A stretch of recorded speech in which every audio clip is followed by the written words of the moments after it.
नमस्ते सबैलाई। म चाहिँ पवन माझी। हाम्रो चाहिँ यति सोल्युसनमा सबै साथीहरूलाई स्वागत छ है। हाल नेपाल विद्युत प्राधिकरण र लोकसेवा आयोगको तयारी गरेर बस्नुभएको सम्पूर्ण साथीहरूलाई हैन, आज पनि मैले विशेष गरी 25 वटा एमसिक्यू लिएर आएको छु। कृपया हामी सबै साथीहरूले चाहिँ अन्तिमसम्म हेरेर केही कुरा सिक्नु होला भन्ने अलिक अनुरोध गर्न चाहन्छु। त्यस्तै हाम्रो 25 वटा क्वेसन मध्ये 1 नम्बरबाट म सुरु गर्दछु, जसमा चाहिँ क्वेसन नम्बर 1 मा छ, on what factors does the selection of turbine depend भन्छ। अब यो हाम्रो ए मा चाहिँ स्पिड, ए मा हेड, बी मा स्पिड, सी मा नेचर अफ लोड, डी मा अल अफ द एबभ। अब यो टर्बाइनको सिलेक्सन गर्दाखेरि चाहिँ कुन कुन फ्याक्टरहरू निर्भर रहन्छ टर्बाइन भन्छ। यसको राइट एन्सर हो अप्सन डी हो है। जहिले पनि turbine head, speed, nature of load सबै कुरामा निर्भर रहन्छ र त्यसरी नै हाम्रो टर्बाइनलाई डिजाइन गर्ने गरिन्छ। क्वेसन नम्बर 2 मा छ, which of the following plant normally operate at high speed? ए मा हाइड्रोइलेक्ट्रिक, बी मा स्टीम टर्बाइन, सी मा पेट्रोल इन्जिन र डी मा डिजेल इन्जिन। यसको राइट एन्सर हो हाम्रो स्टीम टर्बाइन। सबैभन्दा हाई स्पिडमा अपरेट हुने भनेको हाम्रो स्पिड टर्बाइन नै हो है। यो हाइड्रो टर्बाइन भन्दा, पेट्रोल इन्जिन भन्दा, डिजेल इन्जिन भन्दा चाहिँ सबैभन्दा यो हाम्रो स्टीम टर्बाइन चाहिँ एकदम हाई स्पिडको हुन्छ। क्वेसन नम्बर 3 मा छ, magnetic field in a DC generator is normally produced by A मा इलेक्ट्रोम्याग्नेट, बी मा पर्मनेन्ट म्याग्नेट, सी मा both A and B, D मा मुभिङ म्याग्नेट छ।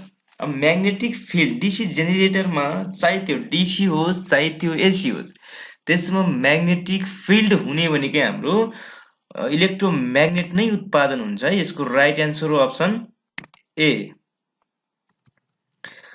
त्यसै गरी क्वेसन नम्बर 4 मा छ, in a DC machine the greatest ED current loss occur in A मा योक, बी मा आर्मेचर, सी मा फिल्ड पोल्स, डी मा कम्युलेटिङ पोल्स। यसको राइट एन्सर हो अप्सन बी। सबैभन्दा बढी ED करेन्ट लस भनेको चाहिँ हाम्रो DC मेसिनहरूको आर्मेचरमा नै हुन्छ। त्यस्तै क्वेसन नम्बर 5 मा छ, the output power of any electrical motor is taken from the A मा आर्मेचर, बी मा coupling mounted on the shaft, C मा फिल्ड, डी मा मोटर फ्रेम। अब इलेक्ट्रिकल मोटरहरूको पावर कसरी राखिन्छ भने चाहिँ शाफ्टमा जडान गरिने, हाम्रो शाफ्टमा कपल गरिने अरू लोडहरूमा निर्भर रहेर चाहिँ यसको पावर चाहिँ राखिन्छ है। त्यस्तै क्वेसन नम्बर 6 मा छ, the power factor of an alternator depend on A मा लोड, बी मा स्पिड अफ रोटर, सी मा कोर लसेस, डी मा आर्मेचर लसेस। जहिले पनि अल्टरनेटरको पावर फ्याक्टर निर्भर रहने भनेको हाम्रो चाहिँ लोडमा नै हो। त्यसैले यसको right answer option A. Question number 7 मा छ, if the input of prime mover of alternator is kept constant but the excitation is changed, यसमा भन्छ अल्टरनेटरको प्राइम मुभरलाई चाहिँ कन्स्टेन्ट राख्ने तर एक्साइटेसन चेन्ज गर्ने हो भने ए मा the active power component of output is change, B मा the reactive component of the output is change, C मा power factor of the load remain constant, D मा power factor of the load change from lagging. यसको right answer चाहिँ हाम्रो option B हो। Option B कसरी हो भने, यदि प्राइम मुभरलाई नै चेन्ज गराएको भए हाम्रो फ्रिक्वेन्सी घटबड हुन्छ। फ्रिक्वेन्सी भनेको एक्टिभ पावरमा निर्भर रहन्छ हैन। एक्साइटेसनको कुरा भएकोले एक्साइटेसन चेन्ज गर्ने हो भने रिएक्टिभ कम्पोनेन्ट चाहिँ चेन्ज हुन्छ। अब रिएक्टिभ मध्ये रिएक्टिभ भनेको हाम्रो भोल्टेज है। नम्बर 8 मा छ, What is the annual generation of Upper Tamakoshi hydropower? Upper तामाकोसीको अप्पर तामाकोसी हाइड्रो पावरको चाहिँ वार्षिक उत्पादन क्षमता कति हो भन्छ। ए मा 2250 गिगावाट आवर, बी मा 2381 गिगावाट आवर, सी मा 2340 गिगावाट आवर, डी मा 2281 गिगावाट आवर छ। यसको राइट एन्सर भनेको हाम्रो 2381 गिगावाट आवर हो है। यसको चाहिँ अप्सन बी। 9 मा छ which gas is sometimes used in filament lamp। अब फिलामेन्ट ल्याम्पमा चाहिँ कुन चाहिँ ग्यास कहिलेकाहीँ मात्रै युज गरिन्छ भन्छ। ए मा नाइट्रोजन, बी मा क्रिप्टन, डी मा नाइट्रोजन, सी मा नाइट्रोजन र डी मा चाहिँ कार्बन डाइअक्साइड छ। हाम्रो चाहिँ अप्सन ए। कहिलेकाहीँ चाहिँ हाम्रो आर्गन ग्यास पनि फिलामेन्ट ल्याम्पमा युज गरेको भेटिन्छ है।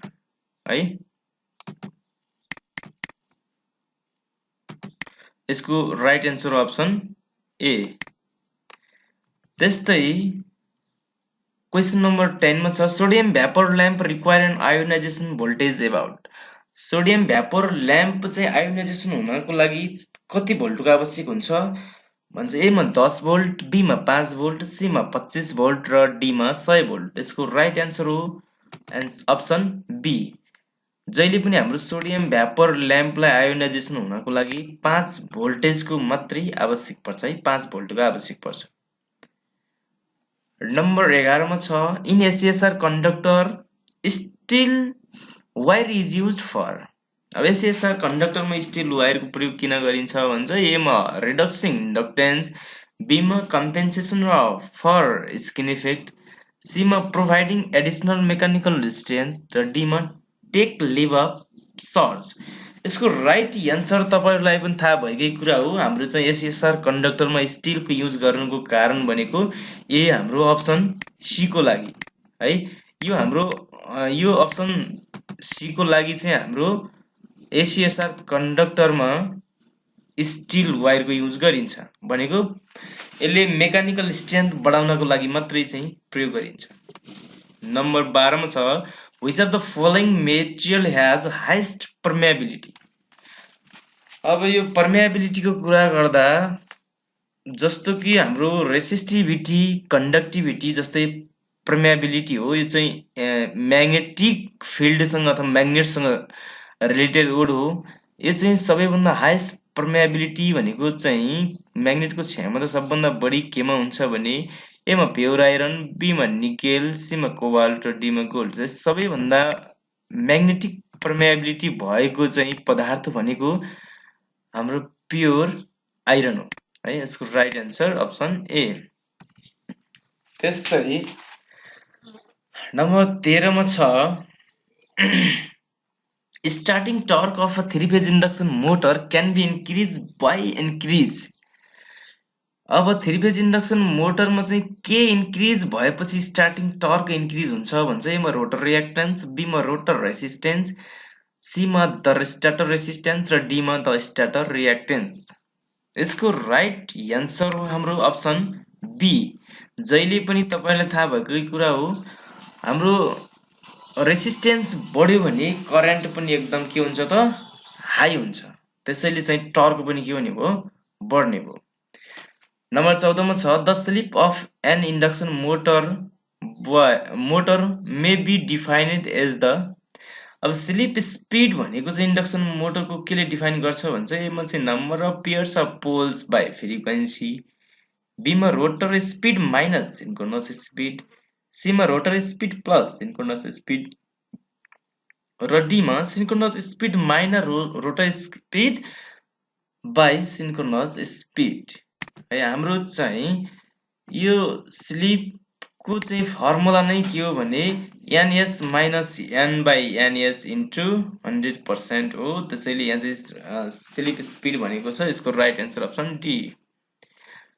15 नम्बरमा छ the different between synchronous speed and the actual speed of an induction motor is known as. A मा रेगुलेसन, बी मा ब्याकल्यास, सी मा स्लिप र डी मा ल्याग छ।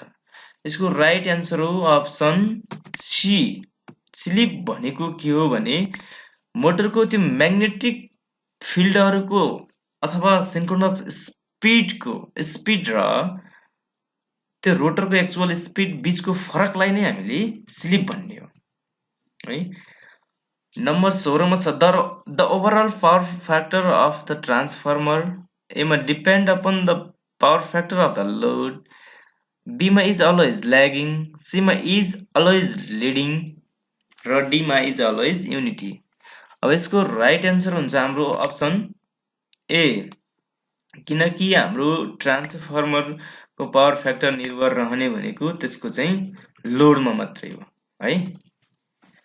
अब यसमा हाम्रो नम्बर 17 मा छ आर्क च्युट आर युज्ड इन एमा ओइल सर्किट ब्रेकर, बीमा भ्याकुम सर्किट ब्रेकर, सीमा एसेप्टिक सर्किट ब्रेकर र डीमा एयर ब्लास्ट सर्किट ब्रेकर।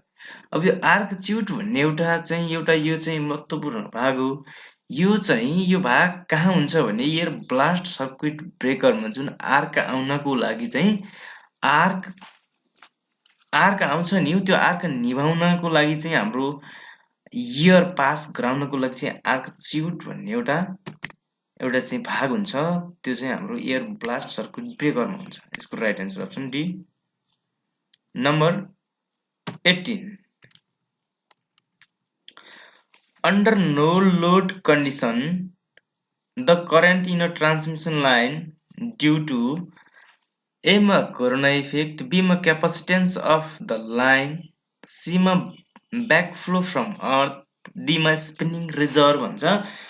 अब नो लोड कन्डिसनमा ट्रान्समिसन लाइनमा चाहिँ करेन्ट आउनु भनेको चाहिँ हाम्रो विशेष गरेर चाहिँ हाम्रो यो क्यापासिटेन्सको कारणले गर्दाखेरि ट्रान्समिसन लाइनमा चाहिँ करेन्ट उत्पन्न हुन्छ है। यसको राइट एन्सर अप्सन बी। त्यसैले अब हाम्रो चाहिँ यो डी मा छ नि स्पिनिङ रिजर्भ, कुल रिजर्भ, हट रिजर्भ भन्ने छ। यसको बारेमा पनि म एउटा छुट्टै भिडियो बनाउने छु। नम्बर 19 मा छ which distribution system is more reliable भन्छ। हाम्रो चाहिँ सबैभन्दा विश्वासिलो कुन डिस्ट्रिब्युसन सिस्टम हुन्छ भन्छ। एमा रिङम्यान सिस्टम, बीमा टी सिस्टम, सीमा रेडियल सिस्टम, डीमा अल आर इक्वालिटी रिलायबल भन्छ। यसको राइट एन्सर अप्सन ए है। सबैभन्दा बढी विश्वासिलो भनेको हाम्रो रिङम्यान डिस्ट्रिब्युसन सिस्टम हो। त्यसै नम्बर 20 मा छ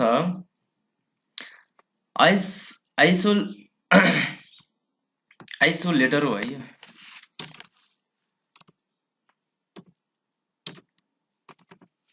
Isolator are used to disconnect a circuit when A line is on full load, B line is energized, C circuit breaker is not open, D there is no current in the line।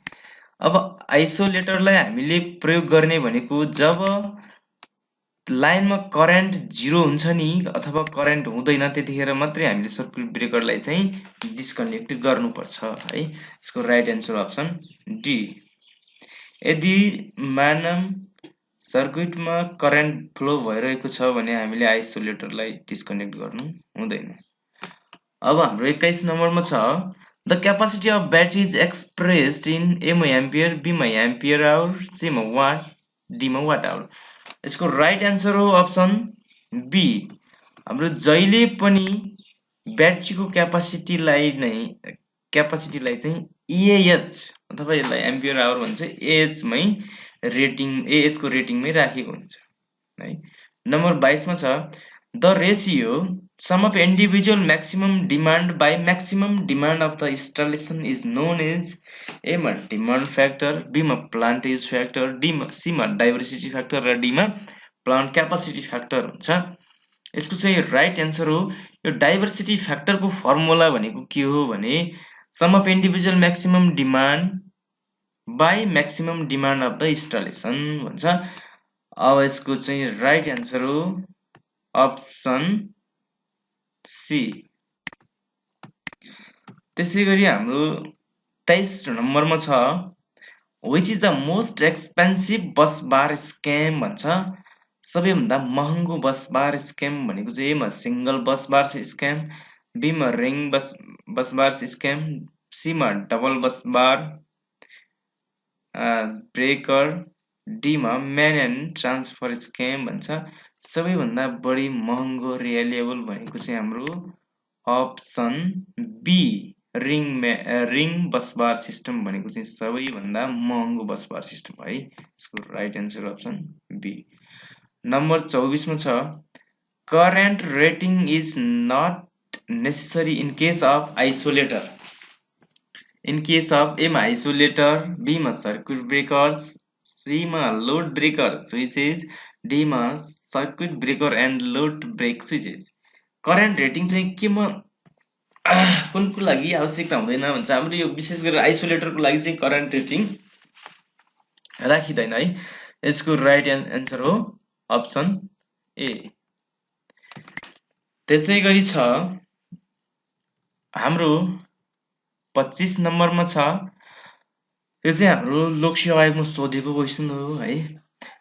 The frequency range between half power frequencies is call, A मा चाहिँ bandwidth, B मा selectivity, C मा damping coefficient र D मा temper भन्छ। यसको right answer हो यो चाहिँ ब्यान्डविथ है। यसको चाहिँ याद गर्नु होला, ब्यान्डविथ हो। यसमा चाहिँ हाफ फ्रिक्वेन्सी छ भने ब्यान्डविथ हो, फुल फ्रिक्वेन्सी छ भने चाहिँ सिलेक्टिभिटी भन्ने हुन्छ। यसको राइट एन्सर चाहिँ हाम्रो 25 हो। यस्तै भिडियोहरू हेर्नको लागि चाहिँ हाम्रो च्यानललाई सब्स्क्राइब गर्न नभुल्नु होला है। साथै नजिकै रहेको बेल आइकनलाई थिचेर चाहिँ नयाँ भिडियोहरू अपडेट गर्ने मौका